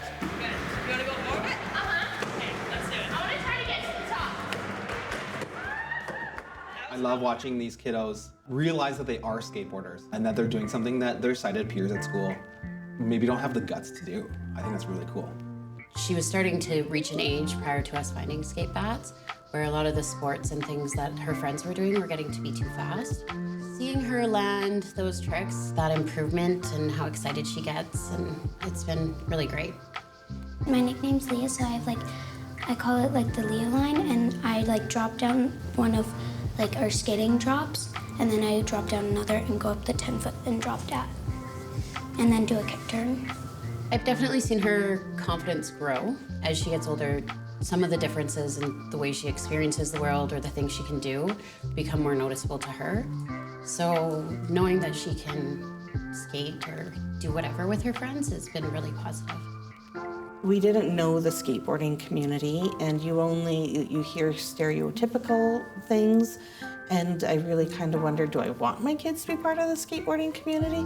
But they have embraced skate bats, and it's the best thing that you can watch, and to see your children thrive in that environment is wonderful. I like the community about it. Everyone knows everyone, and like when someone lands a trick, we'll all like cheer for them, which is really nice and fun. People just get stoked on kids rising up to the challenge and learning how to skateboard better than their like sighted peers for the most part. At the very beginning of Skate Bats and Alt Routes, I made 3 industry phone calls. One to New Line skate parks, another to the Compound, the indoor skate park, and then another to 9 Times. We had like pretty much the whole skateboarding community come around to really make sure that we had like the programming that we needed. Here in Calgary with skateboarding, they're down for like the inclusion, the difference, the adaptation that it takes to include blind and visually impaired people in skateboarding. So yeah, I think that just shows how dynamic this community is. Hey, you went backwards! Are you supposed to do that? Oh, what on ramp! Stop that! Come on, I hit you!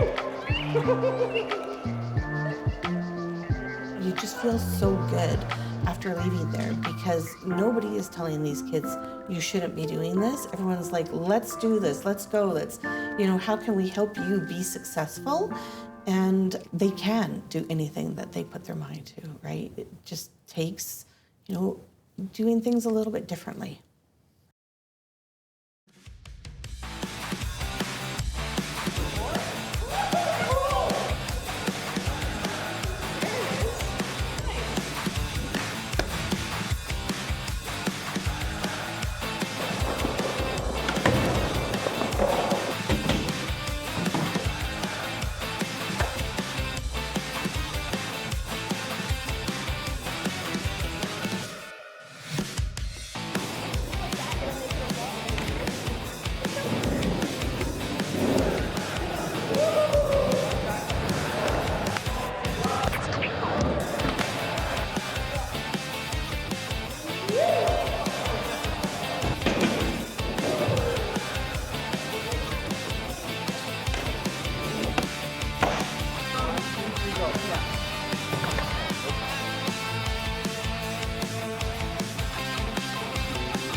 Some things stay with us through childhood dreams and new beginnings, through goodbyes and fresh starts, through every challenge, every victory. Even in the quiet moments when home feels far away, one thing remains holding warmth, keeping memories. JML Thermal Bottle. More than a bottle, a part of your journey.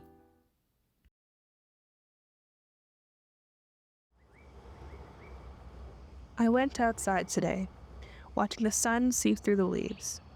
Maybe my change of heart comes from the birds breezing through the air, or the whisper of the wind in my ears. I looked between the lines of the eyes of an adult, the realization of my reality. This poem is inspired by being outside and looking around me to see all the people and the trees and the animals really made me reflect on my life and my childhood. I am your Asian R&B neo soul sister, singer-songwriter from Edmonton originally, but now Calgary is my home. I'm also a pharmacist by trade, and I'm also recently been now training as an MMA fighter, Muay Thai, boxing, and kickboxing. But music is my true passion. Poetry is beautiful because people can express themselves in so many different ways, and poetry, it's not just writing words, it's finding ways to say the words that you want to say. I can't express my feelings or my thoughts quite eloquently when I'm speaking, but I can do so much more accurately when I write the music progressions, the chords that I'm making, and then top that off with the lyrics that I put on that. So together, it's just a better representation of my story, and hopefully, one other person can resonate with it. I've been in the music scene for almost 8 years now, and it doesn't get any easier. I get extreme performance anxiety before I hit the stage. So usually I have to take about 30 minutes and disappear and be by myself, where I do a bit of self-talk. I vocal exercises, of course, and kind of convince myself that all of the practicing that I've been doing to prepare for the show, that I'll be okay and that I know what I'm doing. So it usually kind of helps settle my nerves a little bit. There's a term in music, it's called being in the pocket. So yeah, it takes about 30 minutes for me to be in the pocket after I start my set. So it's always an ongoing process and progress for me to keep working on. The best part about art is seeing the joy or the sadness or the emotions that other people show when they see your art. And I think that's the most rewarding part about it. We should all take a moment to really listen to the animals and the wind and everything around us to really appreciate nature. It's always there for us, and I think we take it for granted. The world without music would be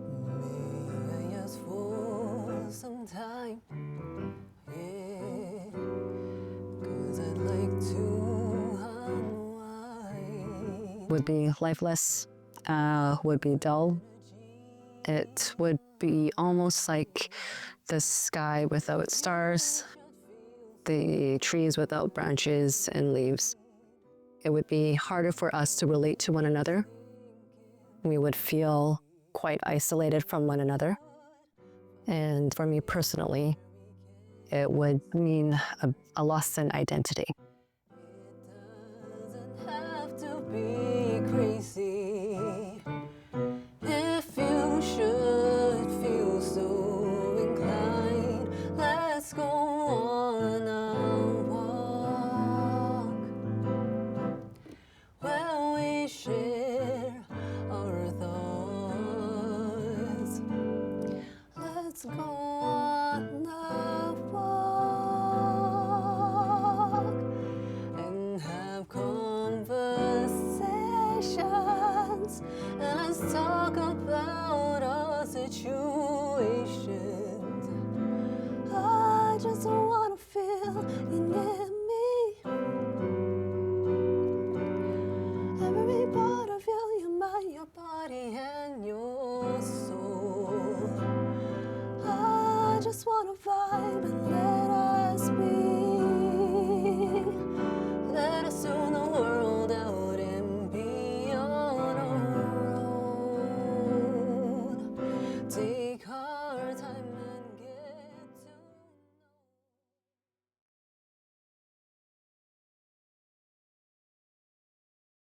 to.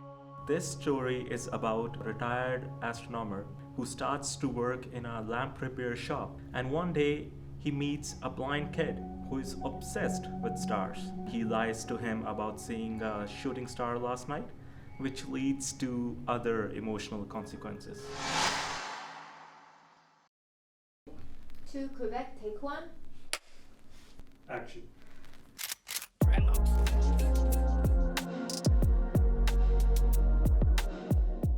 I'm honored to let SAIT in here to have a tour of a 1905 Hotel Air Canada.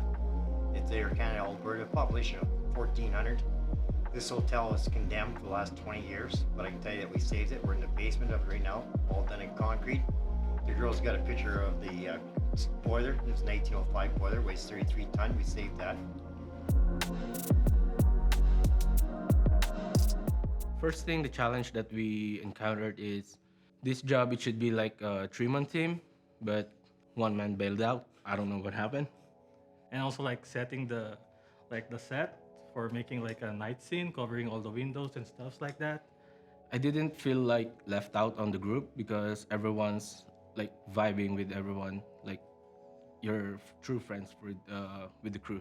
And also like coming from a different cohort, Yeah. everyone welcomed us, you know. So I Like with that. the open arms.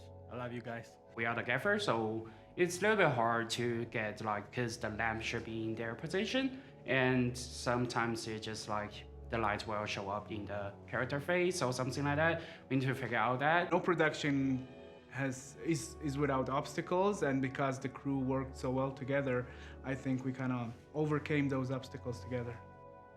The biggest challenge for this production? Money.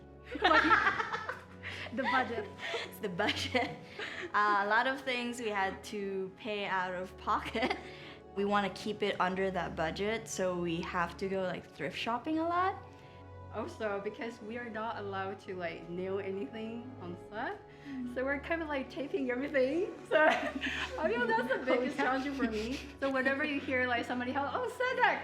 Oh my God, that's me, because something fell on the wall. I think overall everyone's so passionate for this project. Even though there's a lot of like challenges, they still find a way to like solve it. One of the challenges, it was the makeup, because I'm helped with makeup. The actor, it will looks more older. The product we use doesn't work, or we try different techniques, patient with the actors and support them. Biggest challenge, I think I have to keep track of everything to make sure that the camera direction, the movement of the actors is the same, and then we don't have any continuity errors. But the good thing is everyone cooperate very well, that they know what they're doing. So there's a good part of our teamwork, and also we already always respect each other. I was the first assistant director on Borrowed Light, and basically that role entails a lot of scheduling, getting people to know when they're going to be on set, coming up with a shooting schedule, and we're trying to run that day as efficiently as possible on set. Take a couple of minutes every day leading up to a production to make sure that your stuff's in order. There's a couple times, dude, that Aaron was like a ninja on set. It's like I looked and he would be there, and then I'd like look away for a second and I'd turn back and he was like 7 kilometers away, just on the other end of town. It was so sick.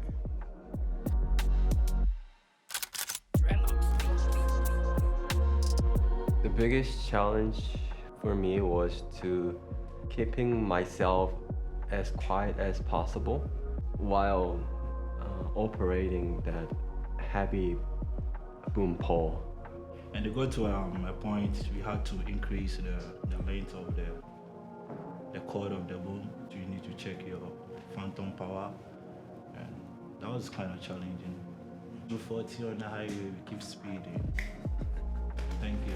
So the first thing is we choose to use 2.35 to 1. We never tried it before. It's really hard. It's like the real cinema format. And for us, the composition can be really hard. And also the night scene, to lit the night scene, we never tried it before. It's actually very hard to use the professional lights to mimic the night scene. At the very end, our camera is running out of battery. The battery is all dead, and we don't have enough time to charge all the batteries. So yeah, we just borrow the extension cord from the light department and then charge directly from it. One of the biggest challenges that I faced, kind of just the transport aspect of it, so a lot of people didn't have rides, and the location was outside of the initial range that we were allowed, so we just talked to the instructor, got permission. We needed to fill a completely empty storefront, make it look like a lamp repair shop. Next door, they were renovating a super old hotel. We got a bunch of stuff from them. Across the street, there was a thrift shop. Got a bunch of stuff from them as well. So like just thinking on your feet and looking at the resources that are around you, that was really helpful. when you are approaching someone to use a location, just be as friendly as possible and be as open as you can and keep the location clean and keep people happy, basically. This semester has been like super solid.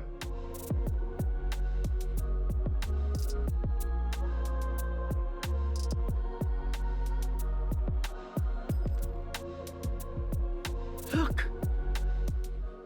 A shooting star!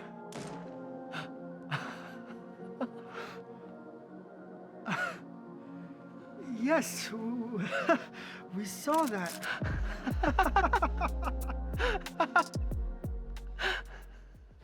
Cut.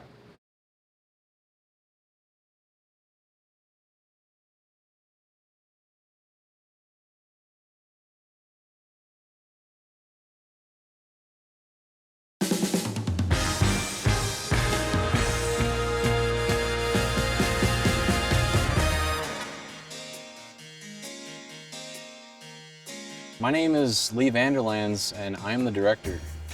It started in first year that we heard kind of early on that there was the option to shoot on a plane. I guess students in the past had done it before. So it was originally just a really dumb idea that we had scripted up because we knew fourth semester would be coming at some point and that we would be doing a 10-minute.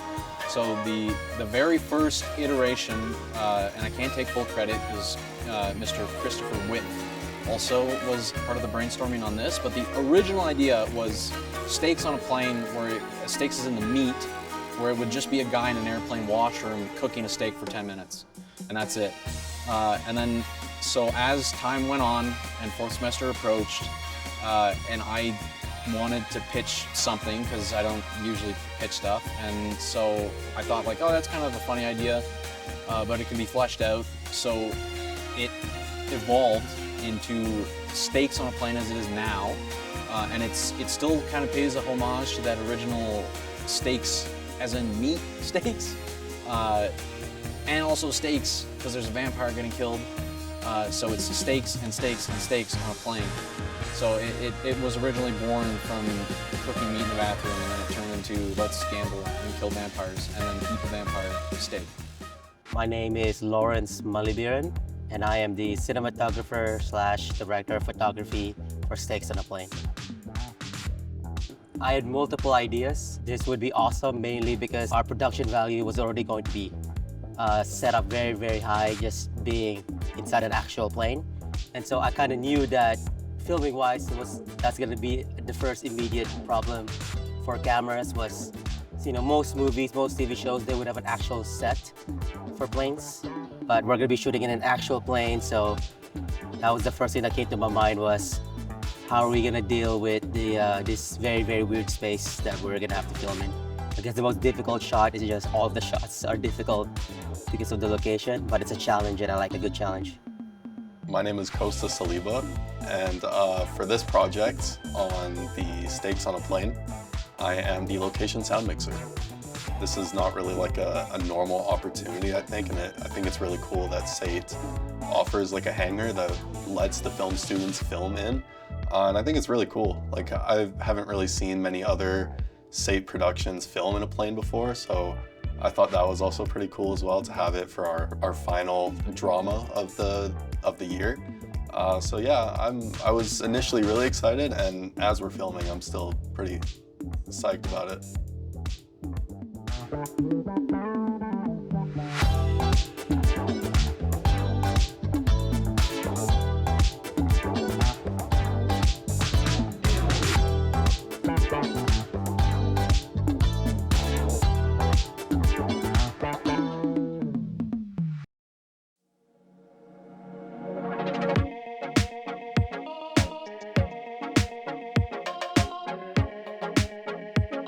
My name is Anna, and I'm the director of Skating Soundwaves. I was inspired to do Skating Soundwaves because the idea itself is inspiring. The idea of teaching visually impaired kids and youth to do a sport that is so scary even for people who don't have vision loss is incredible, and the way that the Calgary has responded to it and just accepted them, and the skate community has really opened their arms is like it's really moving and emotional, and I wanted to see other programs like this in the future across the country or even internationally, and so giving this kind of a spotlight was something that was an honor for me to do and inspired me. My name is Bernardo Silva. I am a locations manager and a grip for this documentary. Haley and Anna were pretty much doing the whole like agreements and like the locations. They already had everything figured out. I was just there to be like, well, let me make a list here, you know, be like, you want a cool sunset shot? I got you. Made a list, Google Docs, boom. Teams group chat. And turns out they were like, actually, you can be a grip now. And I was like, oh, okay. And then they said, no, actually, you're gonna be both. Yeah, location has been amazing. We gotta make sure we clean up though. That's also my job as a location manager, to make sure everything is very well. I'm Johan Galvez and I'm camera op for the dock. So we want a skate edit. So right now I'm operating a Panasonic HVX 200, which is a hand cam with a fisheye. I'm in charge of that skate edit, so I'm focusing on like kind of like friendship shots and like of course skating shots to like make it to the edit. So we're looking at this like 90s vibe skate edits which is like popping up a lot. That's why we have the look of that camera. And then I talked first with my DOP Malik and tell him like some ideas, send him a couple skate videos, skate edits. And then from there we just like grab a couple shots and like inspiration, and then we had this talk to director, and director already had kind of like a vision of like what shots she wanted. It was like a good teamwork because like we gave him ideas, and then she also had a vision already of like a couple shots that she wanted to have for sure. So yeah, it was good.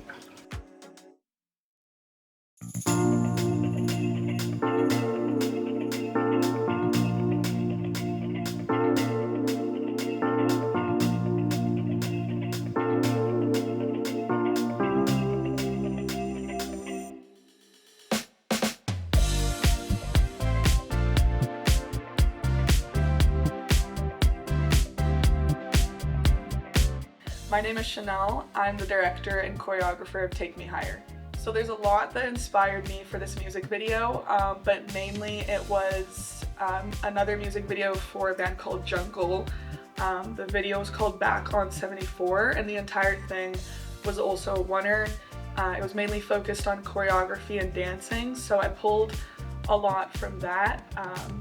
Because it was so heavily influenced on that, I wanted to make it as uniquely mine as possible. So I gathered a lot of my friends who are also dancers.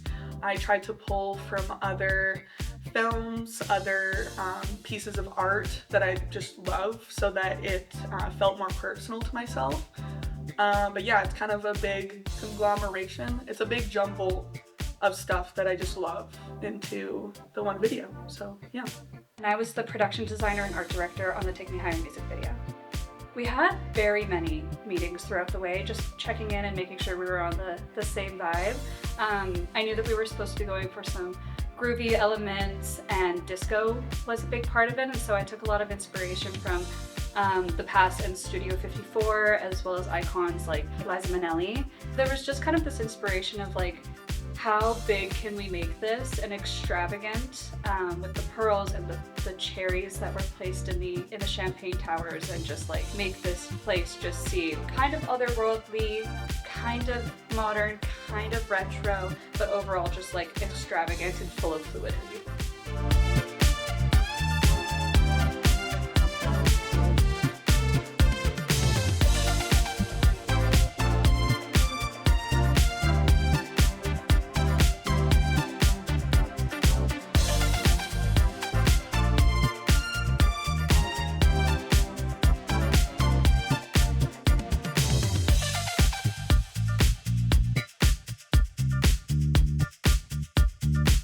To all the grips out there, I love you.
Queen, you're outside your diva. I pictured having a seed with I promise not. All dressed up and he has a gang.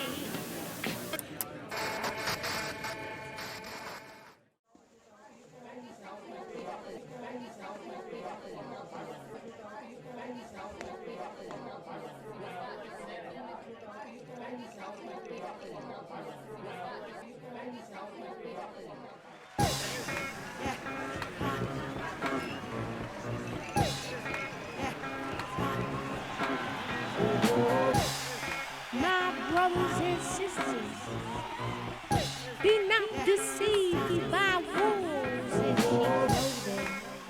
For we do not wrestle against flesh and blood, but against the rulers, against the authorities, against the cosmic powers over this present darkness. Ever since the Old Testament, he's been testing my temperament. All dressed up and he elegant. But I said, who let the devil in? I knock him down like a bowling pin. I strike him down with a javelin. I knock him into the lion's den. I throw him into the frying pan. I say, go back to the fire. Go back to the fire. Oh Lord, take me higher. Oh Lord, take me higher. This situation is delicate when all the facts become relevant. We're in the hot seat, it's every day. But I said, who let the devil win? I knock him down like a bowling pin. I stomp him down like an elephant. I knock him into the lion's den. I throw him back in the frying pan. I say, go back to the fire. Go back to the fire. Go, go, go. Alright, go, go,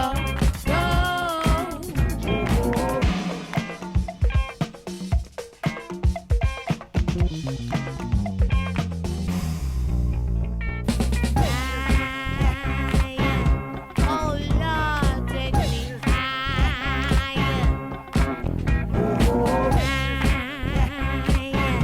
Oh Lord, take me higher. Oh Lord, take me